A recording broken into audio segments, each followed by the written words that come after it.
from Lakewood, Colorado, it's WrestleChat TV.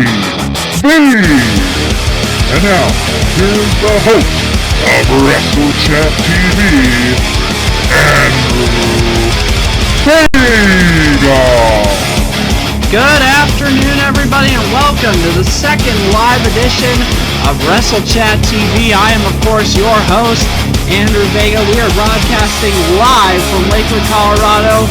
First of all, I want to get the broadcast today going by, first of all, apologizing for yesterday's, I suppose, lackluster broadcast. I do want to mention that that was partially my fault because I was broadcasting at a little bit of an inopportune time, but we're live now and we're ready to go, so let's go ahead and get rolling. We're going to start off here with some breaking news coming out of TNA Wrestling. Kurt Angle is apparently to, quote-unquote, take a break from wrestling for the next year. This according to WrestleZone.com.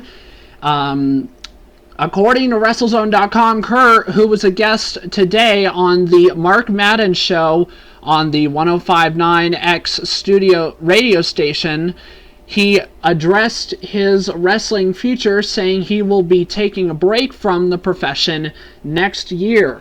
Angle said he will not re-sign with TNA when his contract is up in January. He also noted that he will not pursue a deal with WWE either. Angle did not say how long the sabbatical will last, and he did comment on his current TNA status.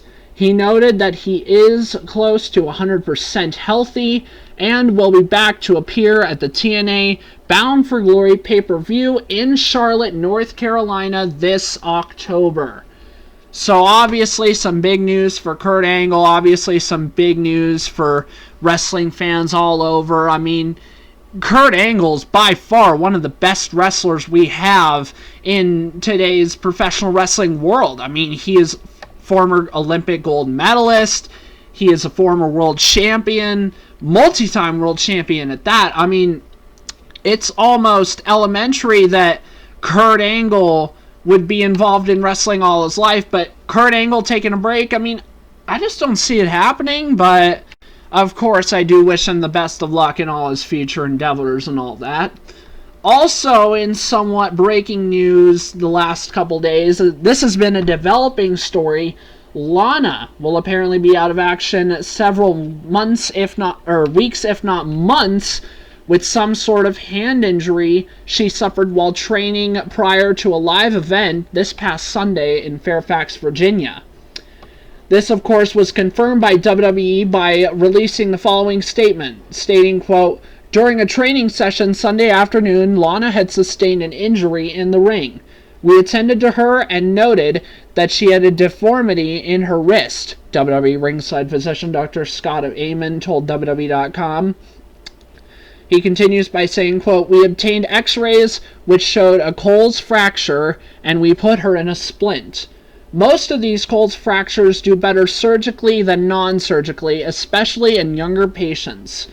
Most likely this will require an operation, which will take her out of active competition for approximately 4 months, end quote. Lana, again, responded to this by posting the following on Instagram. "I have dedicated my entire life to becoming the best sports entertainer I could be. Ever since I've debuted in WWE, I have continued to go to WWE NXT and come hours early before live events to train and learn how to fight.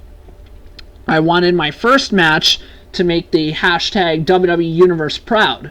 My wrist fracture is proof that WWE and professional wrestling is not fake, but very real. This is a bump in the road and can be discouraging, but for every person that's believed in me and has ever chanted hashtag We Want Lana, I will keep going. From here forward, I will share every part of my journey to my first match. Thank you to every fan that has cheered for me and chanted my name.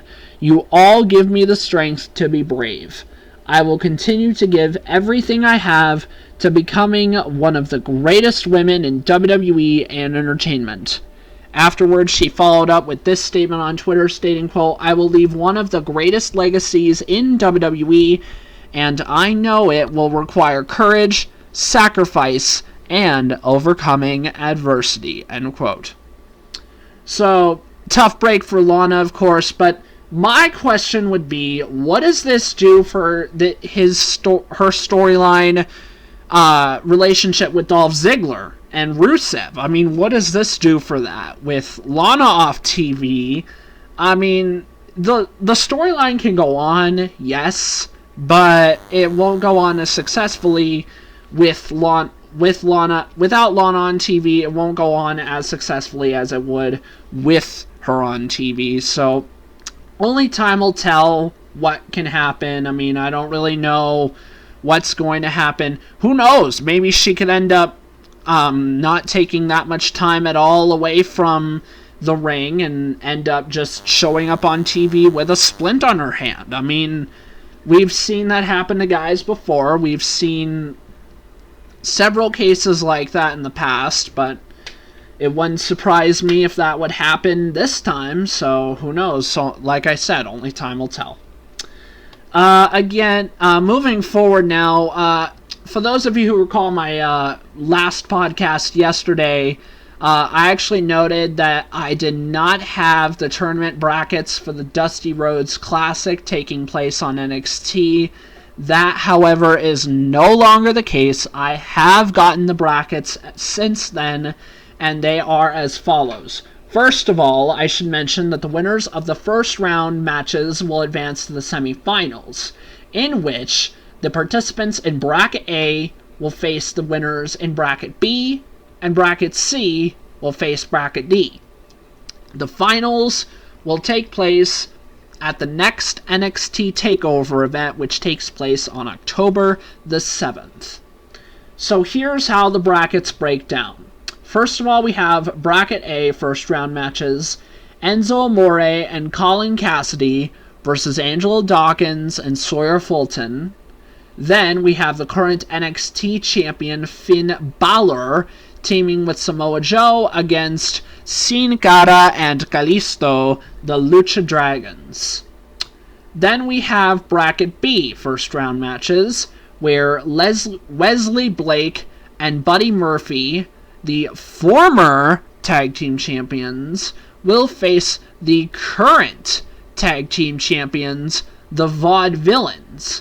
And then Tucker Knight and Elias Sampson will face Scott Dawson and Dash Wilder. In Bracket C, we have the first round matches of Mojo Rawley and Zack Ryder, the Hype Bros, versus Marcus Louis and Alexander Wolf. And in what has already been decided, Jason Jordan and Chad Gable defeated Neville and Solomon Crow. What an interesting tag team that is.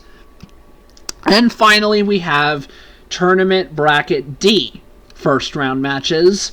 First of all, we have Rhino and Baron Corbin defeating Connor and Victor of the Ascension, and Tyler Breeze and Vol Dempsey, again another bizarre tag team, facing Johnny Gargano and Tommaso Ciampa, or Ciampa, whatever.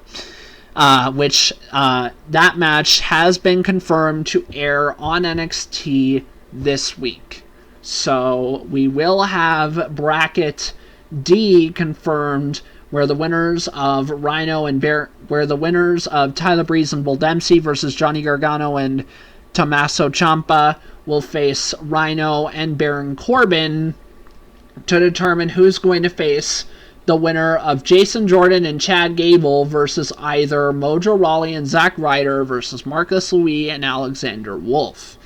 Again, these matches will take place over the course of the next several weeks, with the winners of the tournament and the finalists facing off at the next NXT TakeOver event on October the 7th.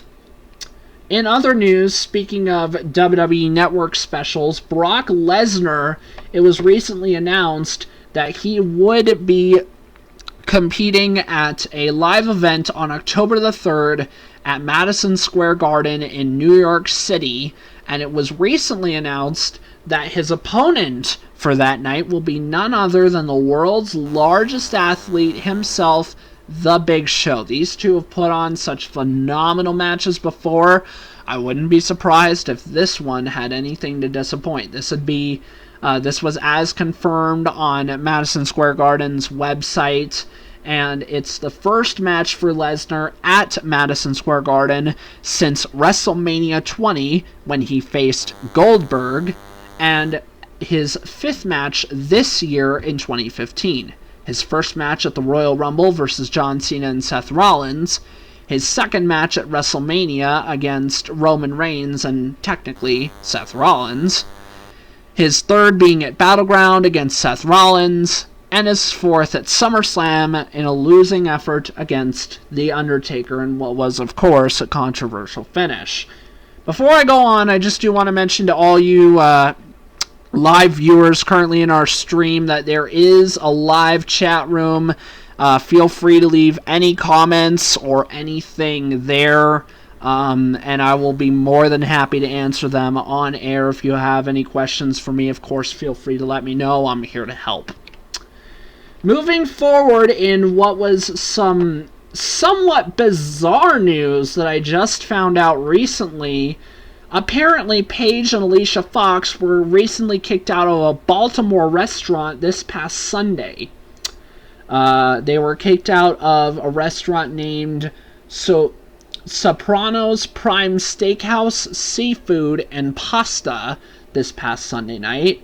This all started when a regular customer began harassing the two, asking for photos and autographs from the two WWE divas. The man was reportedly drunk, and the altercation escalated to the point where drinks were being thrown between the two sides, at which point restaurant staff had to intervene. They pulled the two sides apart and immediately ejected all parties from the restaurant. We still have no further comment from anybody. This was all according to TMZ. We still don't have any comment from the restaurant. We don't have any comment from Paige, from Alicia, or from anybody for that matter as far as what happened, but that's all we know at this point. Any other further updates, I will be more than happy to post them on our official website, on our official Facebook page, Twitter account, basically anywhere you can find it. Also, be sure to check out WrestleZone.com for the latest updates on that story. In more interesting news, as I revealed yesterday, there's a very long list of confirmed names for WWE 2K16, and 23 more have been added to the list.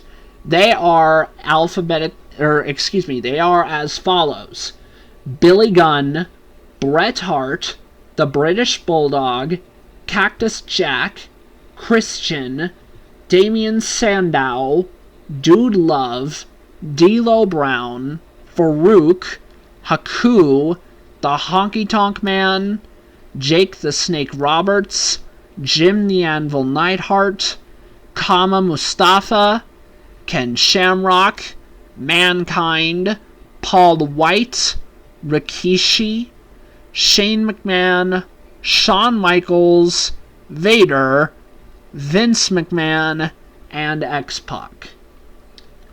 This means that we're going to see plenty of tag teams, both past and present, making appearances in the game, including all three of the members of the McMahon family, Vince, Shane, and Stephanie. All three of them have been confirmed for this year's game. It also seems like the three Faces of Foley will be making an appearance in the game, with Cactus Jack, Dude Love, and Mankind recently released as names to be playable characters on the upcoming 2K16 release for Xbox One, PS4, PS3, and Xbox 360 consoles. Personally, I don't know if the list is going to get any bigger, and I don't see how it can get any bigger, because this roster is absolutely enormous. This is by far the biggest roster of any former WWE video game ever. I mean, this roster is extremely expansive.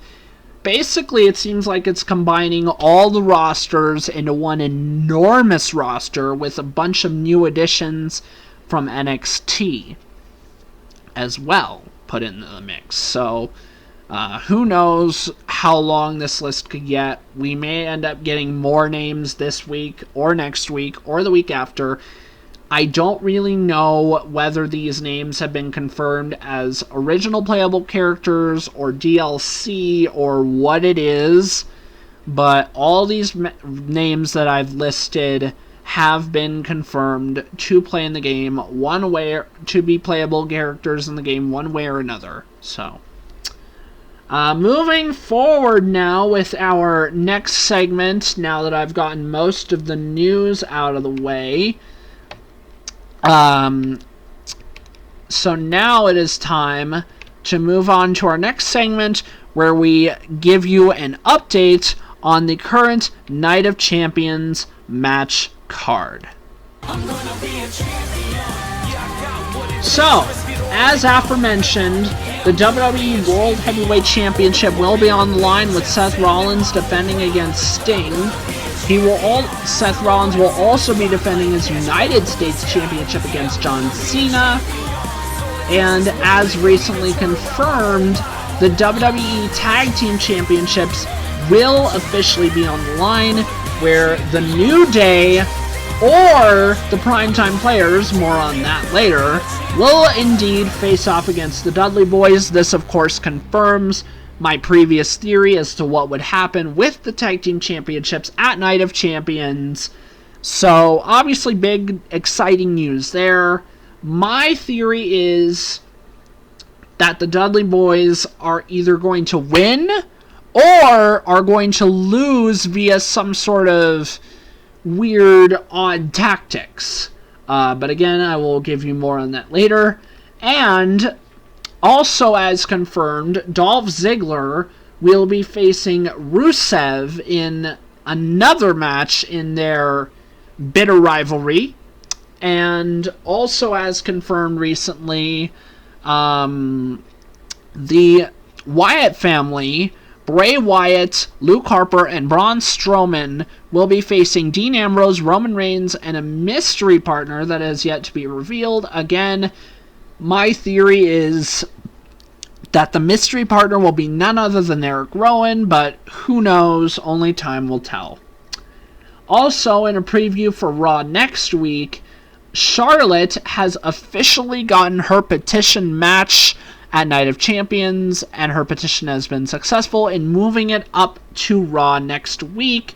So, Charlotte will face Nikki Bella for the Divas Championship, and this is where the Night of Champions Tag Team Championship implications come into play, where the New Day will defend against the Primetime Players, and the winner of that match will face the Dudley Boys at Night of Champions.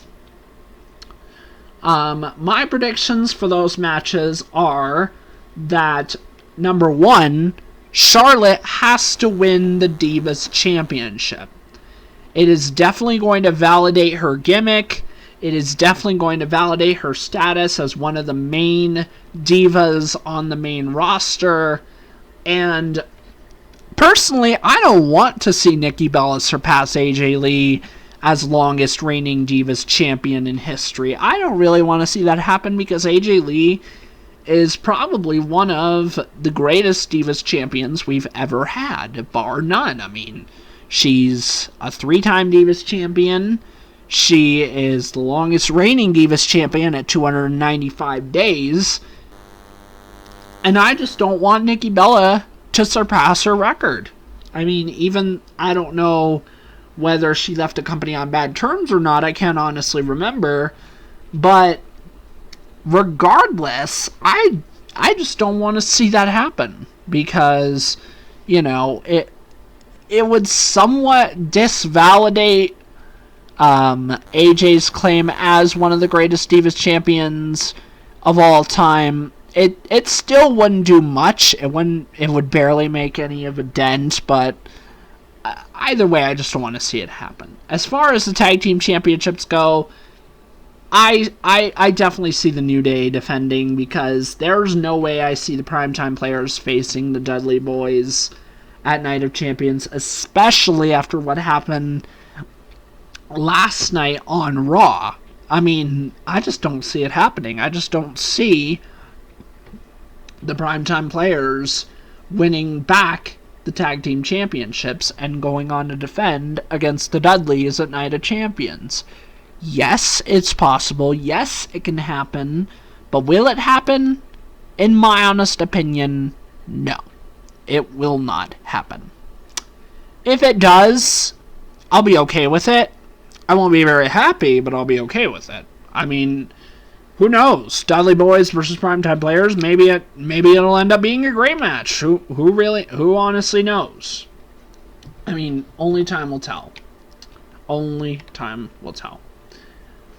So there's a preview for next week's installment of Raw, but now it is time to move to the main segment of today's episode, where I offer a Raw recap from last night's episode of WWE Monday Night Raw.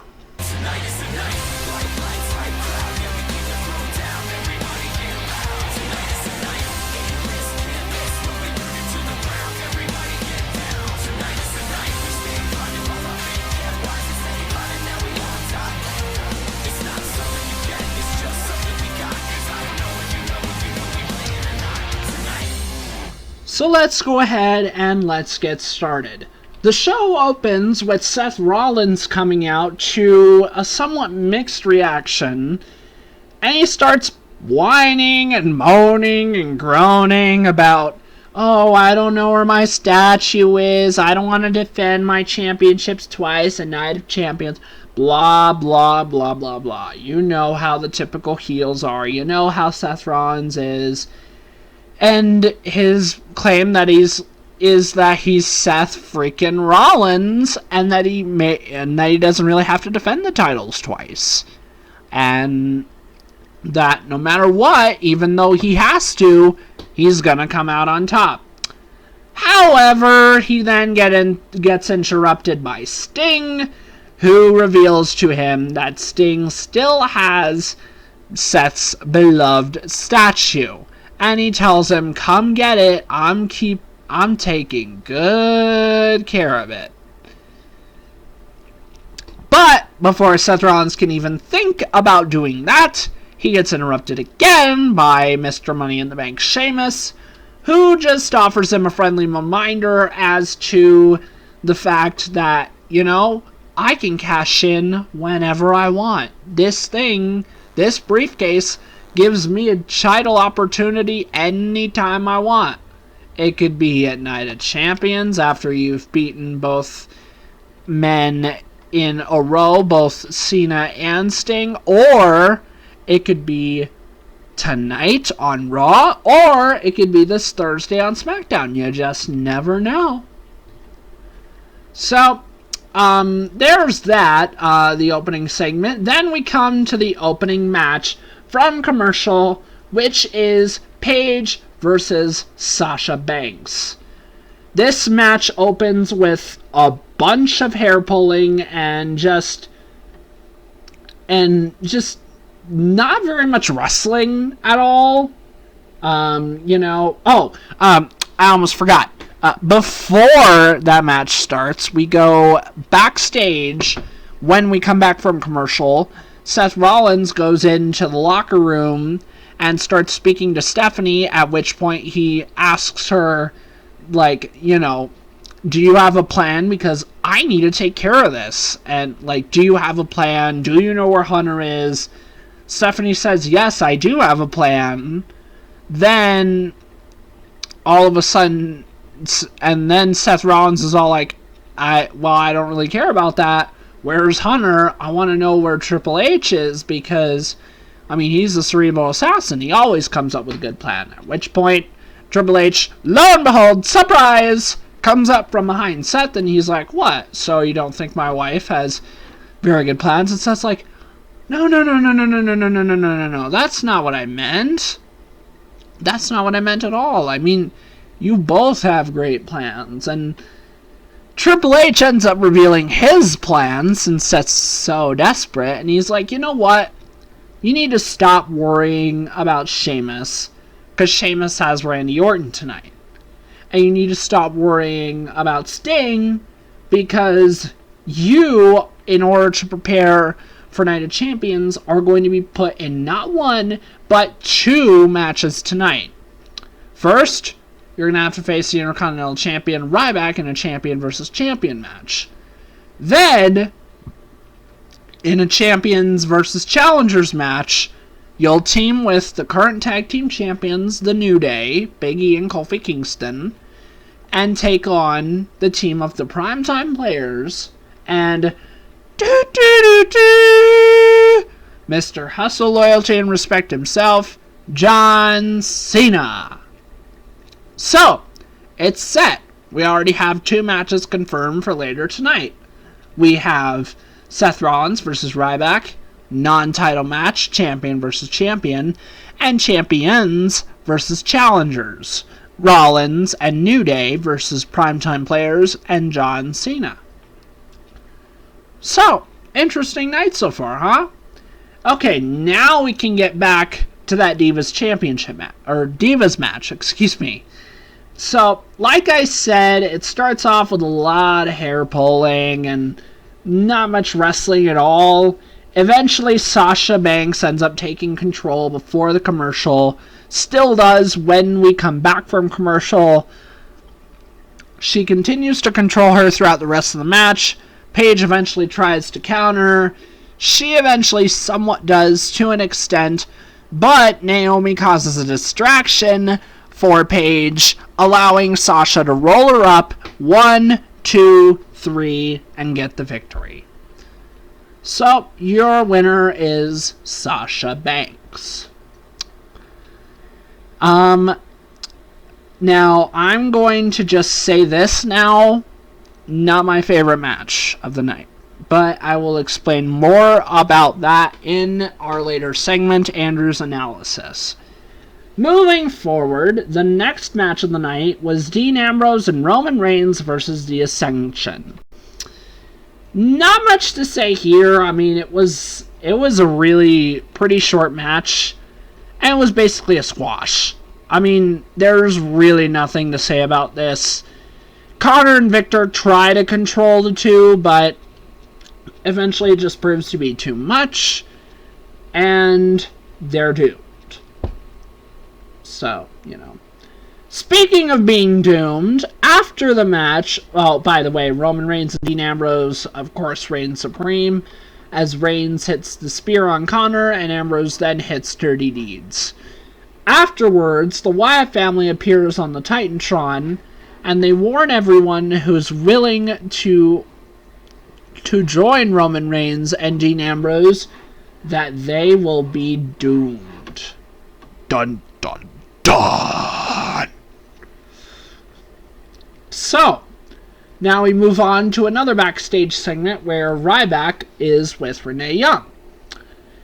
He drones on about Rollins not being a fighting champion and blah, blah, blah, but then Kevin Owens comes and interrupts him and tells him, be sure not to bite off more than you can chew, Ryback.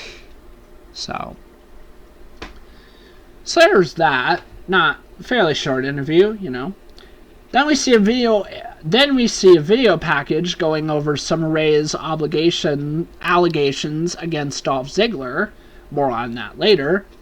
Then we come to champion versus champion. Seth Rollins versus Ryback. Before they're able to lock up, Rollins jumps out of the ring and starts jawing with the crowd. Blah, blah, blah, blah. Ryback uses his sizable strength advantage to toss Rollins around the ring. He locks in an armbar, but Rollins gets the ropes. He sucker punches Ryback and lands multiple elbows to the back of Ryback's head. We go on and on and on. Ryback keeps dominating. I'm sorry, I'm just reading through this, but basically Ryback dominates the majority of the match. Seth Rollins does try to come back late in the match, eventually, but then Sting appears on the Titantron to distract him. Ryback rolls him up for the win. 1, 2, 3. It's over. Ryback pins the WWE World Heavyweight Champion. Afterwards, Sting puts a Sting mask on Rollins' statue, and Rollins is absolutely beside himself. What a surprise. Losing my voice a little bit. Alright, moving on. After the commercial, Rollins is wandering around backstage, and he runs into the New Day, who proceed to tell him that, that New Day rocks. New Day rocks. Then they get interrupted by the Dudley Boys, and they're like, actually, you got it all wrong, man. It's really this. Get the tables. Get the tables. And so on and so forth. Then they get interrupted by the guests of Stone Cold Steve Austin's podcast last night, Edge and Christian, who eventually, in what is one of the most ridiculous things I've ever seen, get challenged to a battle where Xavier Woods begins playing the trumpet, and Christian is all, and then's like, whoa, you said this was a battle. And what's a battle without a kazoo? So he pulls out the kazoo, and then he's like, I'm going to play one of my favorite songs.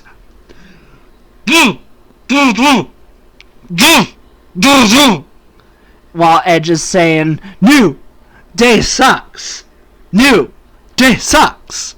New Day sucks. And so on and so forth. Funny segment, but a little bit nonsensical. Then Summer Rae comes out, and she's like, I need to apologize to Rusev. I am so sorry. I'm really, really sorry. Summer says Ziggler was trying to seduce her for weeks, and she starts to cry. Rusev says she betrayed him, but he forgives her. Wow. Okay. Rusev says he blames Ziggler for all of this, and says Summer and Lana are both of the victims in this. He says the real reason Lana's not here because she has a broken heart, not a broken wrist. Ziggler comes out and tells Rusev, you know what? Lana told him to give Rusev a message. Then he super kicks Rusev out of the ring. What a surprise. Surprise, surprise. Then we go to another backstage segment where Roman Reigns, Dean Ambrose, and Randy Orton are talking before Randy Orton goes out to face Sheamus. And oh boy, this was a freaking incredible match. I mean, it was back and forth, back and forth. I mean, there was reversal after reversal after reversal. These two tried everything to beat each other, but eventually Sheamus tries to hit a brogue kick. He misses. Randy Orton ends up hitting an RKO out of nowhere, and he wins the match. Afterwards, the Wyatt family comes out and attacks Randy Orton. Woohoo! So they're like, oh, so you want to talk to Dean Ambrose and Roman Reigns? Well, guess what? We've got a message for you. And kataploom, he gets attacked. Great.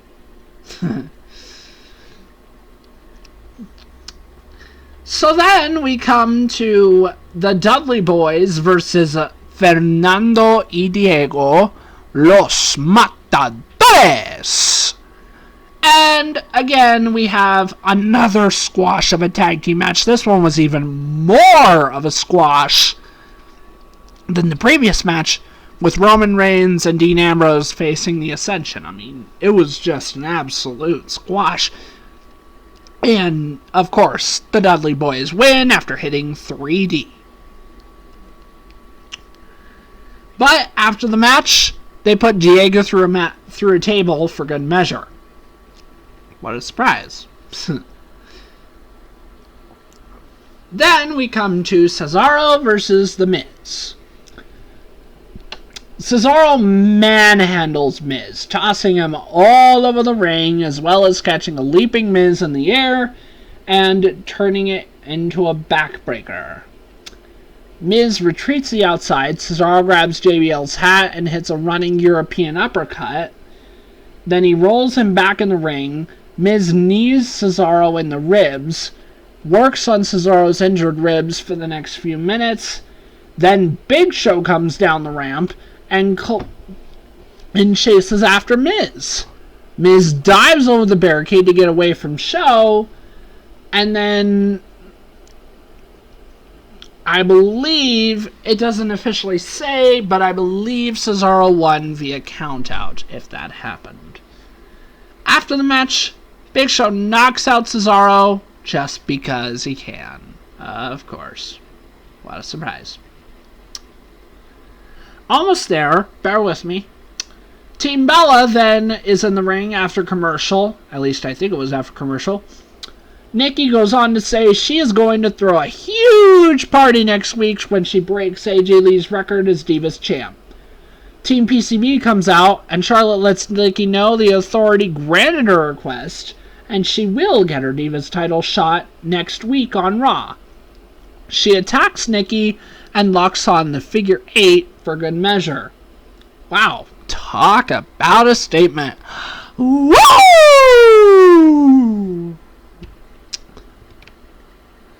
So, then we come to the main event of Raw. John Cena and the Primetime Players versus WWE World Heavyweight and United States Champion Seth Rollins and The New Day.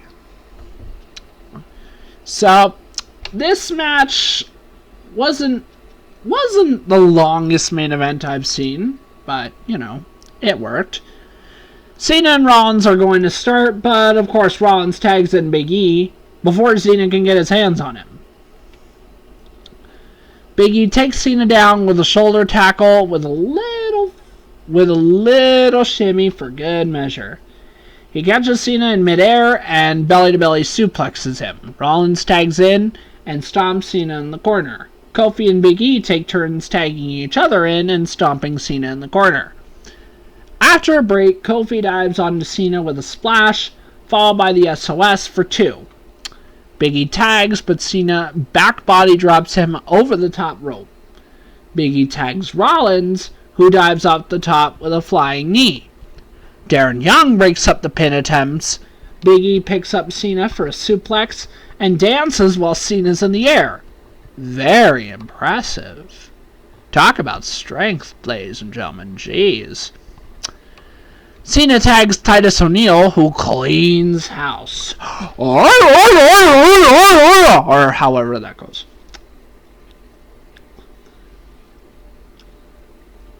I'm sorry, I just lost my train of thought. There we go. Rollins then charges Titus but gets tossed the apron. Then Darren Young backdrops Rollins on the apron. Xavier Woods gets on the apron to distract Titus. Darren Young grabs Xavier off the apron and puts him into the gut check. Cena and Rollins tag in. Cena tries to AA Rollins, but Rollins flips out.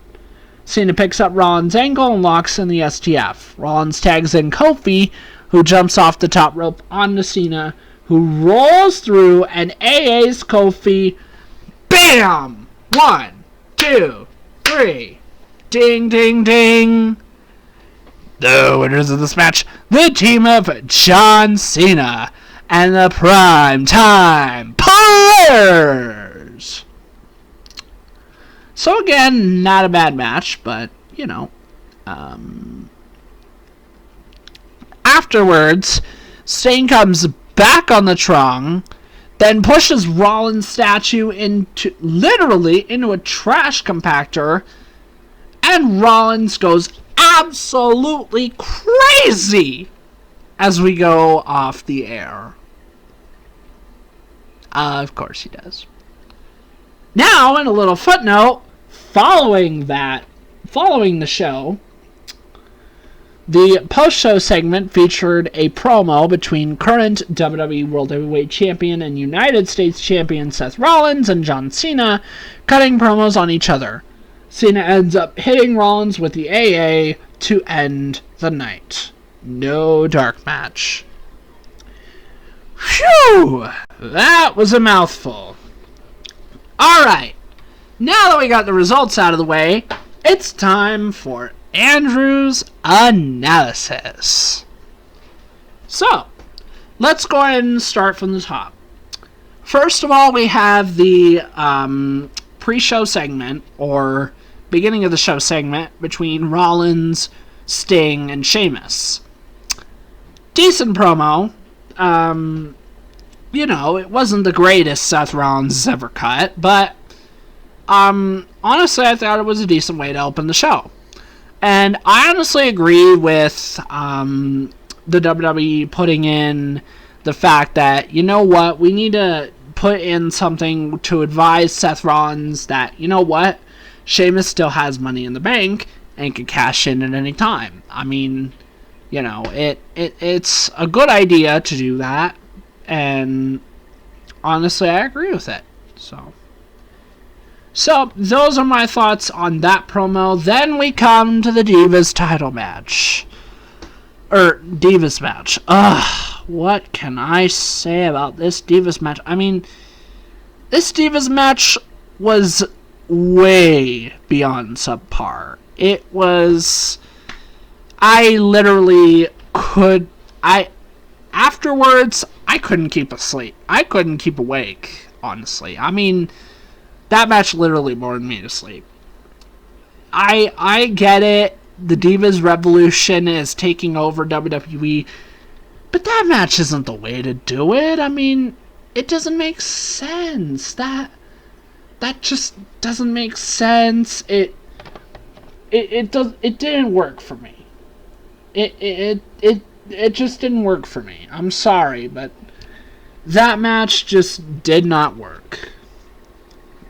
Then moving forward after that match, then we have the backstage segment not the backstage segment, Dean Ambrose and Roman Reigns versus the Ascension. This was basically your typical squash match for a tag team match. I mean, the Ascension put up a good battle, but they're just no match for Dean Ambrose and Roman Reigns. Bar none, hands down. They just aren't a match for them. I mean, yes, they are former NXT Tag Team Champions, but Roman Reigns is a former Tag Team Champion. Dean Ambrose is a former United States Champion. So, yeah, I mean, what do you expect? Dean Ambrose and Roman Reigns are two of the top baby faces in WWE today. They're two of the top superstars in the company, so of course you have to put them in a squash match against the Ascension. I mean, what else would make sense there? What else? Wyatt family promo, didn't really pay attention much to it, but yeah, whoever's going to team with Rollins or Roman Reigns and Dean Ambrose, yeah, they're doomed. Of course they are. In other words, Eric Rowan's doomed. Because, like I said before, there's no way that the tag team partner for Reigns and Ambrose isn't going to be Eric Rowan. If it's not, I'm going to be very surprised. But, there's that. Then, we come to the backstage interview with Ryback. I was really upset that this was the only time we saw Kevin Owens tonight, and that he wasn't put into a match. I mean, yes, they had to have a Divas champion. They had to have a Divas match on Raw. I keep saying Divas championship match as if it was for the championship. The champion wasn't even involved. But Kevin Owens deserved a match last night. I mean, Kevin Owens is one of the best superstars in WWE today as well. He's one of my personal favorites. Can't wait to see him when he comes to Denver. More on that later. But honestly, I was really upset that this was the only time we saw him that night. I mean, it really didn't make any sense. But then again, he wasn't really involved with too big of a feud at the time, so yes, they can get away with not using him in a match for a night, but come on, he's Kevin. If Seth Rollins is Seth frickin' Rollins, then Kevin Owens is Kevin you-know-what Owens. I mean, Kevin Owens, in my opinion, is a great wrestler. I love the guy.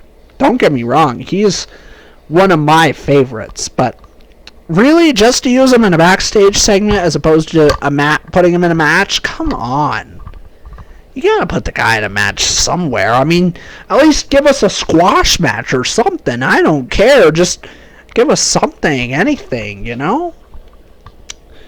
Afterwards, we have Ryback versus Seth Rollins. Personally, I didn't see any other way this could have gone down. This was perfectly laid out, and it had the perfect ending to go with it. Where Sting comes onto the Tron, distracts Rollins long enough for Ryback to pin him. It was the perfect ending. Picture perfect ending. I was happy with it. I'm sure a lot of fans were happy with it. But, you know, not much else to say there. I mean, really, that's pretty much my thoughts on that match. Again, well laid out, good ending. I don't see it happening any other way, personally. Next, we come to Seth Rollins backstage with the New Day. I love the fact that the WWE used Edge and Christian on Raw last night. I really love that because Edge and Christian is one of my favorite tag teams. Edge, more in particular, is one of my favorite wrestlers. I had the honor and privilege of seeing him once before he retired back in 2010 at a house show at the Pepsi Center, and I am just so glad that they used Edge and Christian on the show in some capacity. And personally, I don't see it any other way, because putting them next to the Dudley Boys, perfect. Putting them next to the New Day with the trumpet versus the kazoo, couldn't ask for anything better to shut Xavier Woods up. I mean, really, you couldn't. So, those are my thoughts there. Next, we come to Summer Rae's promo with the apology to Rusev. Not really much to say here. I mean, pretty standard apology promo in a kayfabe storyline interaction or relationship, if you will. This is just your standard promo and apology thing where it's like, oh, I betrayed you, I'm so sorry. I'm so sorry, Rusev, I'm sorry. Pretty typical. Not much to say, really. But yeah. Ziggler super kicking Rusev. Good way to build up some momentum for Night of Champions. So, you know, either way, I'm happy.